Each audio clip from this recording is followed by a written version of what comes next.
ஜப்பான்ல இந்த year climate வந்து ப்ரெடிக்டே பண்ண முடியல. எந்த அளவுக்கு அப்படின்னா, இப்போ அக்டோபர் மந்தே வந்துருச்சு. இந்த டைம்ல ஆட்டம் சீசன், அதாவது இலையுதிர் காலம் ஸ்டார்ட் ஆயிருக்கணும். ஆனா இப்பதான் கிராஜுவலா சம்மரே முடியுது.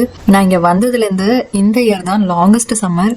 பட் இங்கே சம்மர்னா இந்தியாவில் இருக்கிற மாதிரியே ஃபீல் இருக்கும். அப்படிங்கிறதுனாலேயே நான் இந்த சீசனை ரொம்பவே என்ஜாய் பண்ணேன். அண்ட் என்ன மாதிரியே தான் பிளான்ஸுமே பயங்கர ஹாப்பி.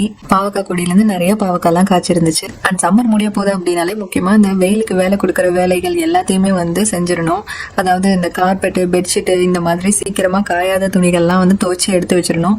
அண்ட் வின்டருக்கு யூஸ் பண்ணுற கிளாத்ஸ், ஸ்வெட்டரு, கிளவுஸ் இது எல்லாமே ஆல்ரெடி வாஷ் பண்ணி எடுத்து வச்சது தான்.